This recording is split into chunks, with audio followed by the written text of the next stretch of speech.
book up wide and meet adventures that wait for you.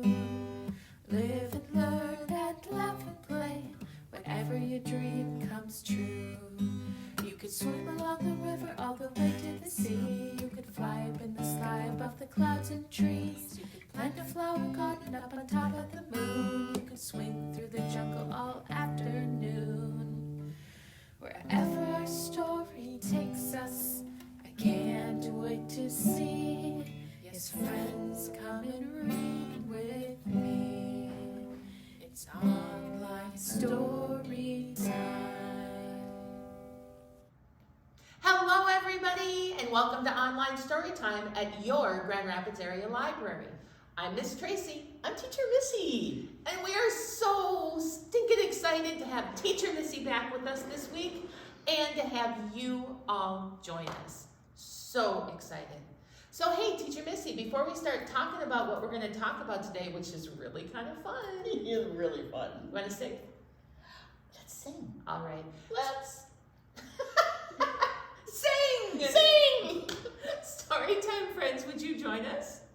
Okay, here we go. If you want to hear a story, clap your hands. If you want to hear a story, clap your hands. If you want to hear a story, if you want to hear a story, if you want to hear a story, clap your hands.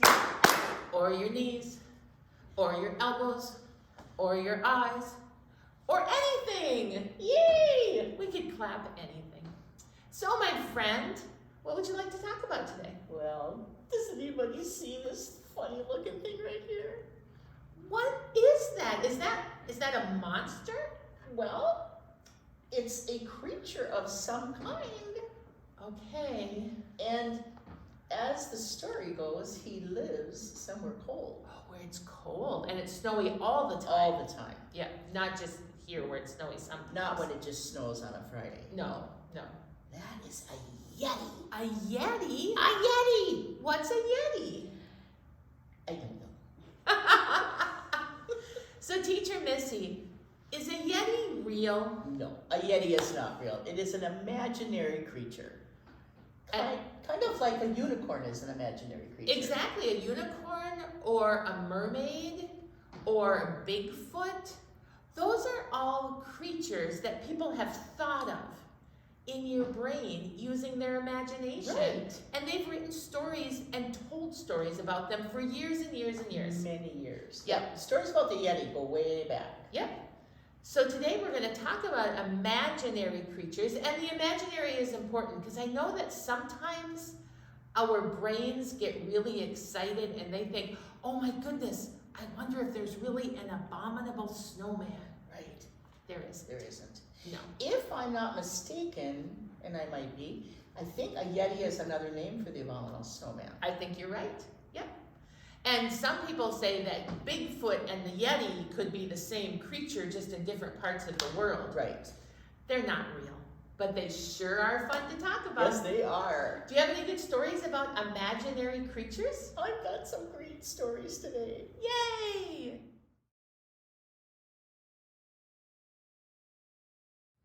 Hey, Miss Tracy. Yes, Check out Teacher my Missy. first book this morning. Oh my gosh, that is another kind of imaginary creature, isn't it? It is another kind. I see there's a giant on the cover. There is a huge giant. And that's what giant means, something very, very large. And if you look at his foot down here. And the trees look so tiny because he's very big. And it is called The Lonely Giant. And it was written and illustrated by Sophie Ambrose. And the book comes to us from Candlewick Press. Let's find out about this giant. I bet he wouldn't fit in my car. Oh, this is really going to be hard. Okay. You have to bear with me, guys. This is a really large book, and it's hard for me to hold it. Okay. In a cave on top of a crag, in the middle of a huge forest, lived a giant. The giant spent all day, day after day, doing what giants do. Pulling up trees as if they were just weeds, heaving and hurling huge logs like a spear, and smashing and mashing mountains. Wow.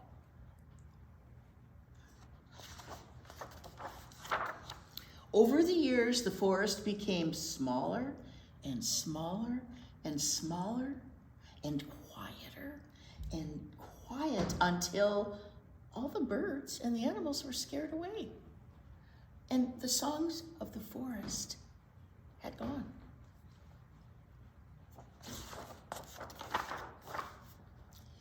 At night, the giant sat alone in his cold cave. Oh, how quiet everything is, he said with a sigh.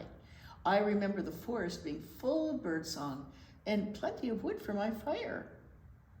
The giant grew lonelier and lonelier. Look at his little tiny fire. Probably isn't going to keep him very warm, is it? Then one day, when the giant was hard at work, bashing and smashing, a little yellow bird appeared. She followed the giant all day long, singing to him.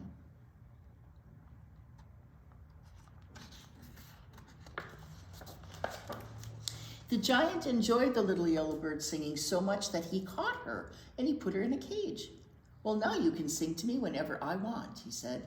I won't be lonely anymore.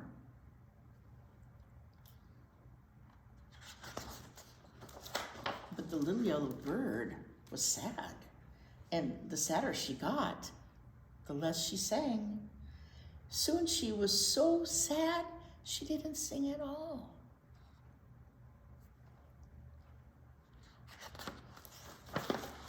Gently, the giant helped the little bird out of the cage, and he said, I'm sorry.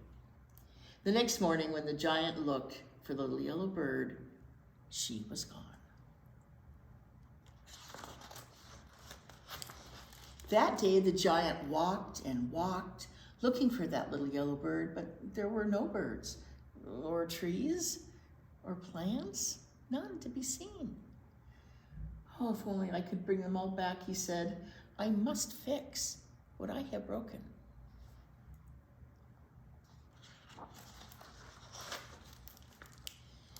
The giant worked hard to rebuild the forest. He sowed seeds, he mended the mountains, and he planted trees.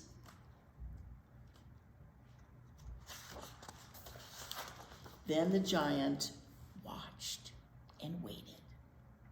There he is, looking all around it.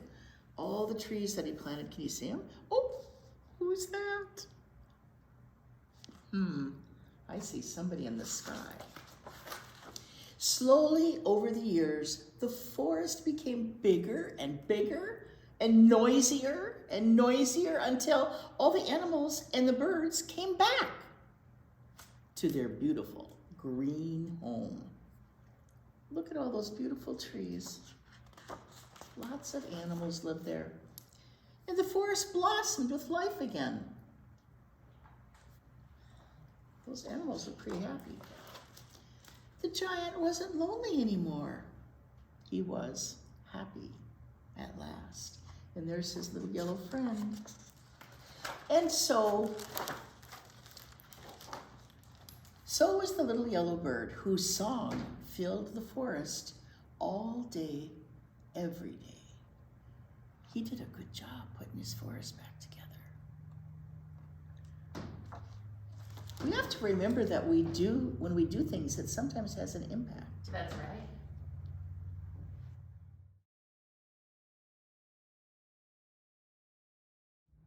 Hey, Storytime friends. Hey, Teacher Missy. Yes, ma'am. Do you guys want to play a flannel game? You know what, I love flannel games. Oh my gosh, this is so much fun. Okay, so Storytime friends, this is how it's going to happen. If you notice, I have some imaginary creatures up on the board, and they're ones that I just made. Do you see there's one who's orange, there's one that has one tooth, there's one that has 1, 2, 3, 4 eyes. Oh my goodness. There's a pink one that looks like a one-eyed octopus, and there's a little blue guy with a yellow eye who looks like a ghost, right? So those are all my imaginary creatures. I want you to look at them very carefully, because we're going to say a poem. And at the end of the poem, Miss Nicole is going to put the book over, and then I'm going to take one of them away, And you're gonna try to figure out who's missing. Who's missing? Okay? I love these. All right, are you ready, friends? Here's how the poem goes. It's called 5 Little Monsters. 5 little monsters, ready for some fun, went to the park to hop and run. They played some soccer and threw the baseball, but one got tired and left them all. And now Miss Nicole's gonna put this book in front so you can't see.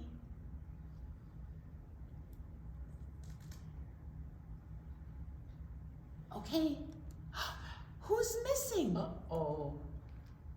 What do you see, story time, friends? I see the orange guy still here. And the monster with 4 eyes?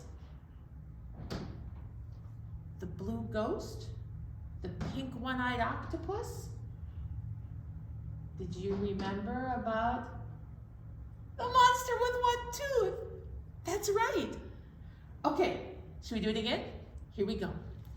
5 little monsters ready for some fun. Went to the park to hop and run. They played some soccer. They threw the baseball, but one got tired and left them all.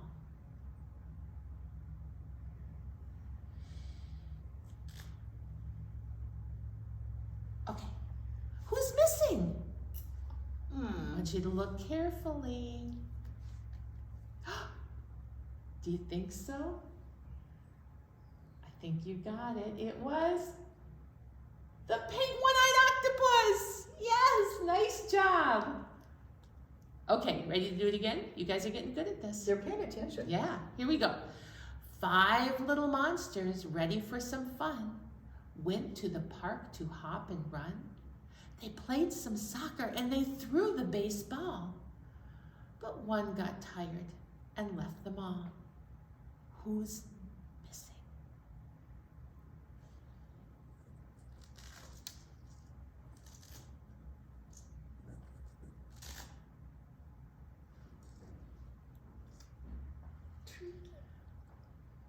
Oh, this one's not easy, is it? What do you see, Storytime friends? They're kind of all in different places, aren't they? Can you think really hard about who might be gone? Who went home to rest? Let's see. It was the creature with 4 eyes. Is that the one that you picked?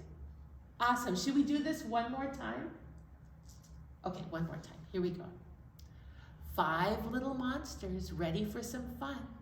Went to the park to hop and run. They played some soccer. They threw the baseball, but one got tired and left them all.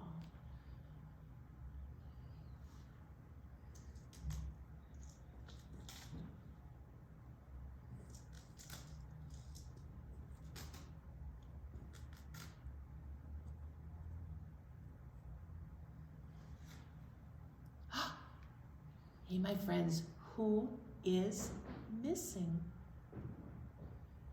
Look carefully because they're all mixed up.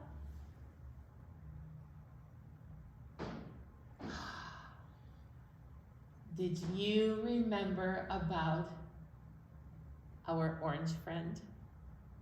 And he was the missing one. There he is. Now, Storytime friends, this is a game that you can play at home. You can find any 5 things and you can ask a friend to look at them. And then the friend can close their eyes really tight and you can take one away and just see if they can remember. Hey, thanks for playing.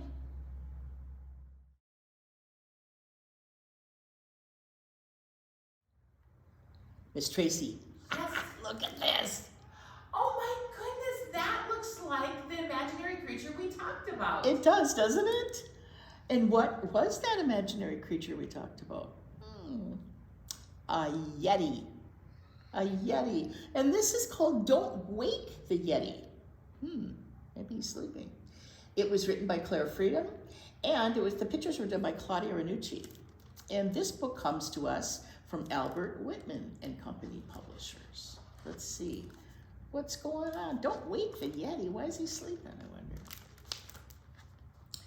If you think there's a Yeti under your bed, don't scream or panic. Don't lose your head. As Yetis, you know, are incredibly rare. First, check that it's not something else hiding there.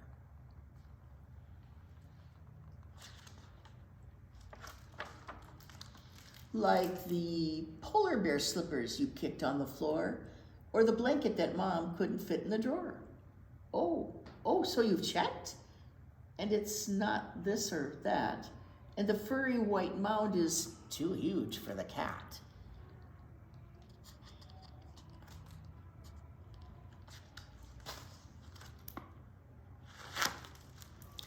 Oh, yikes, it's a Yeti. But here's the good news. Those loud, stuffy snores means he's having a snooze. You've got time to think of the next step to take. Stop. What are you doing? Don't poke him awake. Look at, she's poking at him. You've given the Yeti a terrible fright. Tell him you're sorry. Say, humans don't bite. But if he still finds your lampshade appealing, show him it's safe to come down from the ceiling. Look at his face. Look at his face, Miss Tracy. Yikes. Yeah, yikes, said the Yeti. Now, you're good friends. Grrr, do you hear his tummy growling? Quick, time to feed him before he starts howling. Best to use a napkin to catch up the splats and slurps. And remember that Yetis say thank you with burps. I didn't know that about Yetis. I didn't either. My dog Charlie does that too. After he's eaten, he'll need a cold bath. He'll wear your mom's shower cap. Oh, please try not to laugh. Fill the tub with ice cubes, but don't even try to stay in the room when he shakes himself dry. What do you think happens when he shakes himself dry? Do you think water goes everywhere? Of course, when you tell him, off to school, can't be late, he'll beg you to go as your brand new classmate. The teacher might think that he's show and tell, pet. Your friends will gasp, wow, he's the funniest one yet. Wouldn't it be fun to take a Yeti to school? Yes. He'll eat all the slugs on the playground. Oh, yuck. And don't let him loose on the slide. He'll get stuck. He'll make loud, embarrassing noises. Pooh, ee. But he's polite and will always say, oops, pardon me.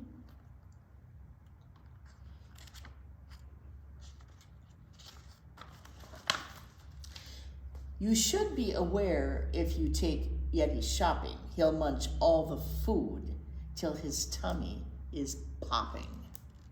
Then he'll squeeze in the freezer, as Yetis love the snow, and make a great fuss when you say, time to go. Oh, look at his face. He is not happy.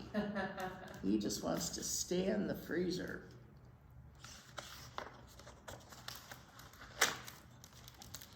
And Yetis, unfortunately, have tons of fleas. They tickle his tummy and his big wobbly knees. He'll ask you to scratch him for itchy relief. Take note, if he eats some, you must brush his teeth.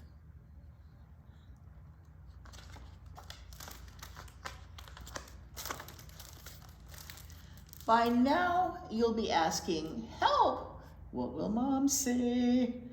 A huge hairy Yeti? He can't stay here. No way. The fact is that Yetis are great at disguise. He's a chair, he's a rug, in the flash of Mom's eyes. Though keeping a Yeti won't suit everyone. They're cuddly and silly, they're friendly and fun, and things could be much worse if under your bed.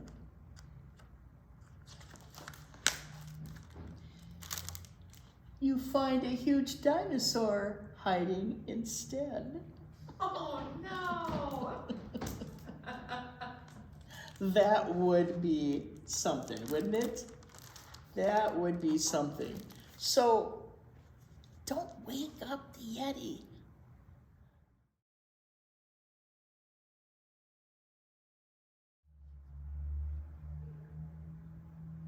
Hey, Storytime friends. Hey, Teacher Missy. Yes. Do you want to learn a new song? Well, I love to sing with you, so. All right, with this song, my friends, you will recognize the tune. It's a little bit different towards the end, but we are going to be a giant with our first song we're going to do today, and it's called the Giant Stomp, okay?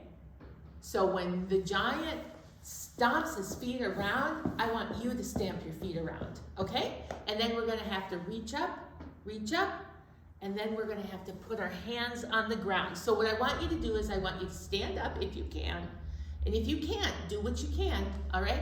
Here we go.